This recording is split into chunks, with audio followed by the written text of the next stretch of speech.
Choosing an email automation flow for your brand is probably the most important decision when it comes to scaling your online business. And there are gurus out there that will tell you that you need to start with some complex personalization strategies, you need to implement AI-driven email sequences immediately, or that you need to segment your list into dozens of categories first. That's bullshit, sorry to break it to you. In this video, I'll show you why that approach is wrong, and I'll show you the exact free email automation flows that you need to set up right now to drive consistent revenue for your business. So let's get right into this. But let me start with what makes bad email automation in general. So usually bad automations focus on some strategies or tricks that aren't evergreen. You should stay away from some complex personalization. And don't get me wrong, personalization is important, but later in the video I'll show you how to personalize the right way. Because yes, it's important, but not by making it super random personalizations that don't make any sense, whether it's inserting their name, their phone number, or whatever else. Usually they come off as spammy and they don't convert so well. Then the other mistake is having dozens of different setups, because usually what happens is when you start thinking about those email automations, people are going to tell you to set up as many as you can between coming up with new email automation ideas and then writing those emails. And that is wrong.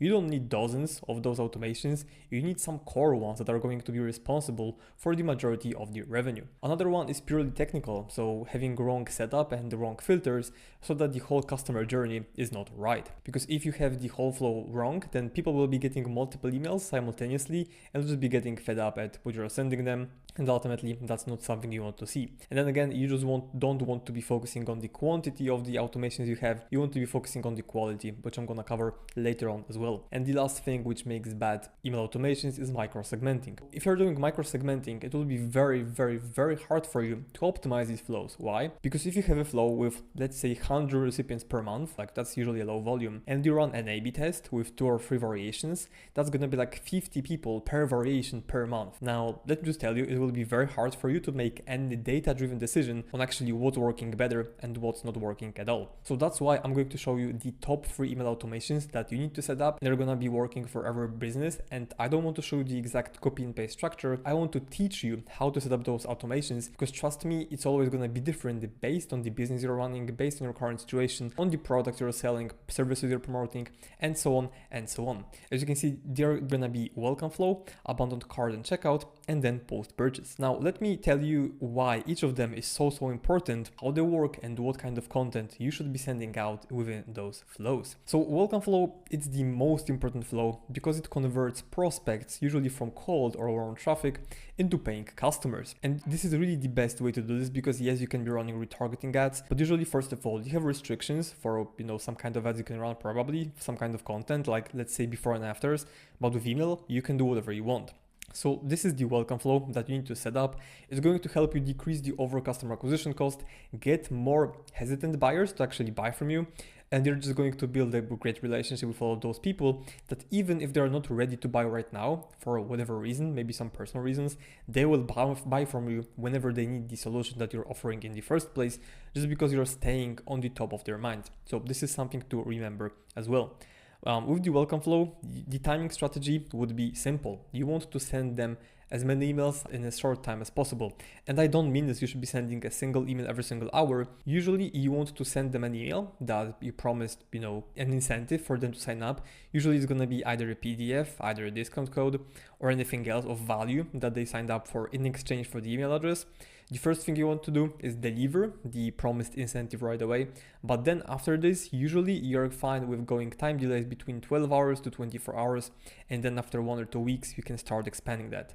In terms of the length of this flow, again, I also don't want to give you the exact framework you need to follow, because we've got clients with 5 emails, which are doing great. And we have clients with 15 emails in the welcome flow, also doing great.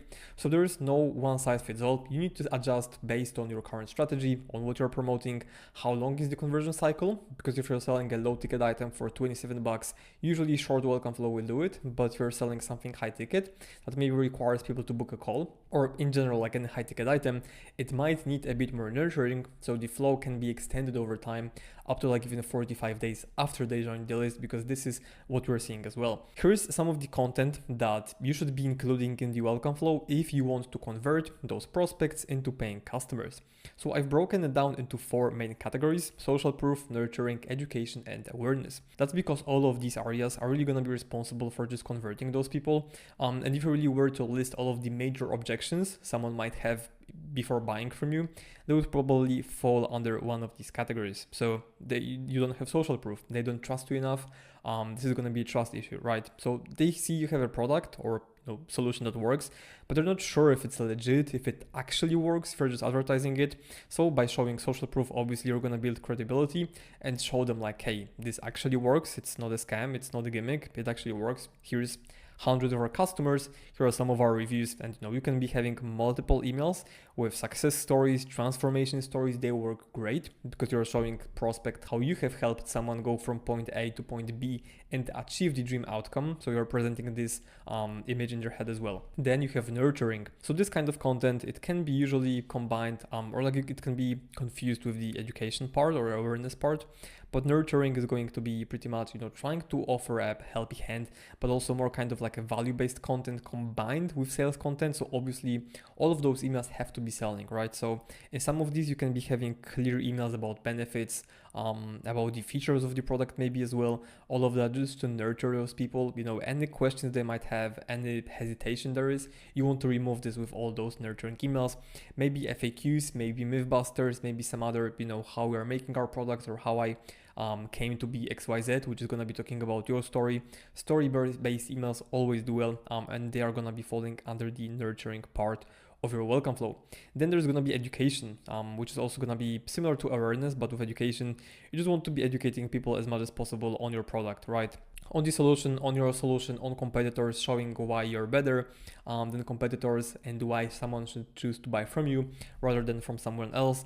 And then awareness at this stage, in my opinion, you should be making them aware of the problem, solution, and the product. So your solution, a lot of people think that, okay, if someone is on my email list, they are aware of the problem. Well, they might be aware of the problem, but you might try different angles, and maybe one of the angles will resonate better with them. And in this case, you'll just convert more people because, again, being relevant and personalizing your content with, knowing your customer well is what makes or breaks your welcome flow or your welcome sequence. So make sure to keep that in mind. And again, make sure that your welcome flow has all of these emails. To give you some specific examples for the angles, again, it could be the story about the brand, how you came up about your business, your success story or customer success stories, FAQs, mythbusters, direct comparisons to competitors, so us versus them, social proof. All of this stuff works very, very well. Case studies, if you have them, are also really powerful. So if you have a welcome flow, make sure that all of your emails check off these boxes, and if any of them is not falling under any of these areas, try to make it a bit more helpful, and that's gonna help you convert more people as well. Now let me cover abandoned cart and checkout flows. This is essentially one flow. The main difference is the trigger for the flow, right? So for abandoned checkout, the trigger will be checkout started, but for abandoned cart, the trigger will be added to cart. And you need to make sure that you also have filters for these flows, both of them, so that if someone adds to cart but actually makes the purchase, they shouldn't be getting this email just because you will be reminding them about the cart that they didn't really leave, they actually completed the purchase. So make sure you have those filters in place. And the structure for this flow is fairly simple. So the first email is always going to be a quick nudge. So you want to remind them like, hey, we saw you browsing, we saw you added this to your cart or checkout, but for whatever reason didn't finish it. So if you want to do it, click here, or if you have any questions, let us know, reply to the email, and that's it. You want to make this email as short as possible, strict reminder. Again, the shorter, the better. But then for the other emails, you want to be covering one of those angles. So you can list all of your objections and answer maybe 3 or 5 of them, either one by one, or make it one email with 3 FAQs and answer all of them. And I know it sounds super simple, but trust me, it works. And I mean, you have FAQs for a reason. Like, these are questions that people tend to ask. So If that's the case, you just answer them, right? Because maybe they haven't seen them on the product page, maybe they forgot, or maybe they just didn't know that you even have a FAQ section, which a lot of businesses don't. So make sure to list those common objections. Again, whether it's pricing objection, shipping objection, maybe again, trust. This is a big one at the checkout level. Like, do I really need this? Is it going to be worth my money? Break down all of the cost, the opportunity cost of not taking the action as well, and answer those objections within your emails. Then social proof, again, this is pretty much gonna be in any sequence, just because it's a great angle that always works well. And trust is one of those reasons why a lot of people are hesitant and might not buy right away, because they just don't either trust you or your solution. So you need to prove them wrong by showing them social proof. Again, case studies, testimonials, success stories, all of this stuff works great. Then at the checkout level or at the cart level, it's also important to show guarantees and risk reversals. Again, you probably have seen some data that even if you have like 100% money back guarantee, usually the actual refunds because of this guarantee are going to be like below 1% or something like that. It's extremely low. So you don't need to really worry about it, especially if you have a good product or service. If you do, then you don't have anything to worry about. But regardless, pushing those guarantees and reversing the risk from someone is going to be a great angle. Just because if someone already got to the checkout stage or to the cart stage, they're very close to buying. So they have the problem, they know that you have a solution, but they're still on the edge for whatever reason. They still are a bit hesitant, be like, hey, does it work for me? Do I need this? You know, there's so much risk. I'm gonna spend money. I'm gonna need to spend a lot of time actually using the product. And even if I spend time using it, I don't know if it's gonna work. So you want to reverse all of this risk as much as possible by showing any guarantees you have, any instructions, refund policies, whatever. Again, people probably won't use them ever and won't ever get a refund from you or chargeback. I mean, they will, but it's gonna be extremely low percentage, but you still need to do it just because you need to show your prospects or customers that you are the one taking the risk, and on their end, there's no risk at all. So once they pay, they're gonna get the access to the product. It's gonna be super simple to use it, and the time required for them to use the product and see the results is also not gonna be long. Obviously, don't lie, don't create stuff out of thin air. It has to be true, but if it's true, then include it in your email, and I guarantee it's gonna do way better than if you wouldn't have it at all. Now that brings me to my other email, which is gonna be urgency. This is gonna be a last call for an email. So once you have gone through your sequence, which usually is gonna be between 4 to 6 emails, the urgency or kind of expiring email is going to work very well, just because adding urgency is going to put some people to actually make a purchase and pull the trigger. Anyone thinking like, yeah, I'm gonna do it later, once you give them urgency, their objection is removed. Like, no, you want to do it later because either your incentive expires, your discount expires, or your card expires, right? All of these work well. So make sure that you have an urgency email, and this one always has to be plain text. So no matter what, make sure this email is plain text, and trust me, it's gonna work very well. Usually in any flow, last calls or urgency emails that are plain text only are going to be working super well, especially if you make them from like customer support, or maybe even from the founder, like, hey, I saw you're liking our product, it would be a shame if you missed out, but actually we can't hold your checkout for longer, so complete your purchase now, and I guarantee you won't regret because XYZ, and that's going to push them to make the purchase. So now, last but not least, is going to be the third email automation, which is going to be post-purchase. Now, a lot of people make big mistake because they think that post-purchase flow is meant to sell. I mean, it has purchase in the name, right? So it kind of suggests that you need to be selling, but it couldn't be further from the truth. Now, don't get me wrong, we will be selling in this flow and you should be selling, but this is not the main promise of this, and I'm going to show you why in just a second. But in general, just remember that post-purchase flow is meant to generate sales at specific stages, and for the rest of the whole flow, your goal is to make sure that people know how to use the product, they're getting good results with the product, and if they're getting good results and they're satisfied, they're giving you reviews and referring you to anyone else, because word of mouth is still one of the best and most profitable ways to grow your business, and you will do it by making sure that people know how to use the product and they're actually getting results. So let's get right into the structure. So the trigger for the flow is placed order. Like, it's as simple as that. Once someone makes the purchase, you will be sending them this entire flow. And again, time delays will be different based on your exact strategy. For the upsells, if you have already any upsells after they buy from the initial page, different landing pages with different upsells, cross-sells. If you don't have them, then immediate upsell actually has to be immediate. You don't have a time to waste, so make sure you adjust it. But even if you have those landing pages for upsell, cross-sell, and then don't buy from them, wait like maybe 30 minutes to 1 hour, and then upsell, cross-sell them any of the products. You can A/B test it. You can have like, maybe 2 or 3 upsells one by one. within a span of 1 hour after the first email sent. But again, something for you to test. This angle works extremely well, no matter the niche.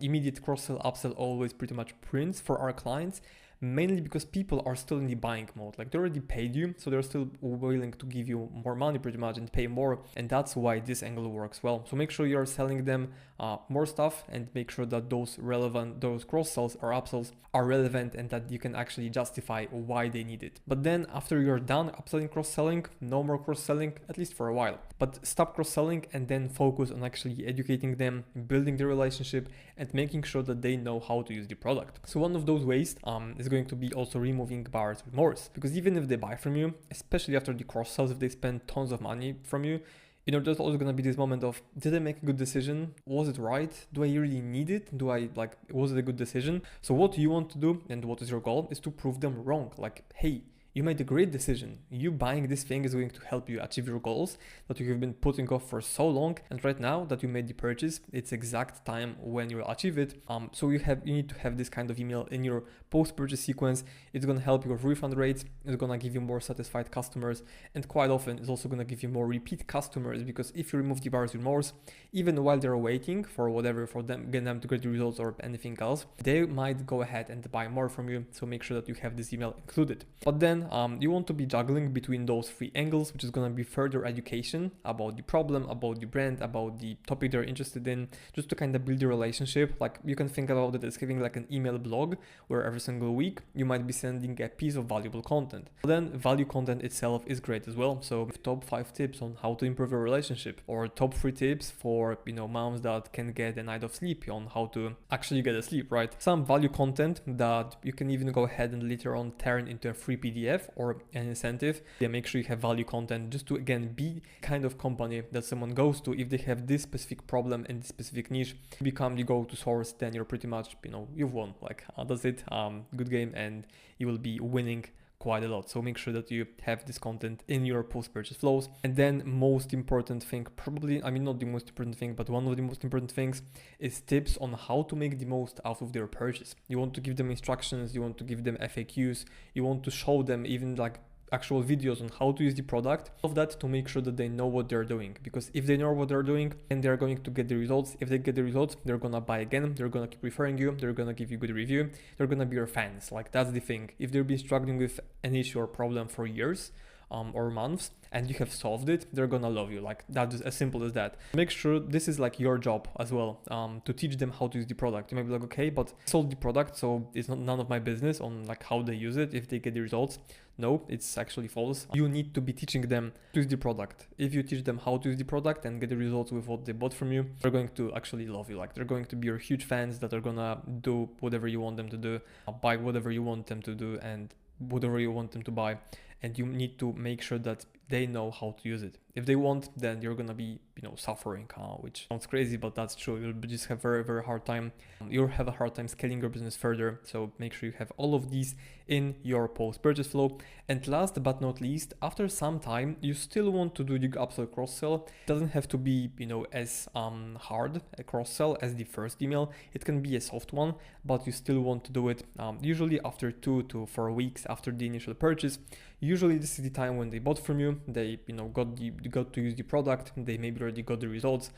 You've also been teaching them quite a lot on how to do everything, just showing them, walking them through. And after that time, they're usually, okay, I've got this, I've got the results, maybe I'm gonna try something else. This is when this further upsell cross-sell comes in.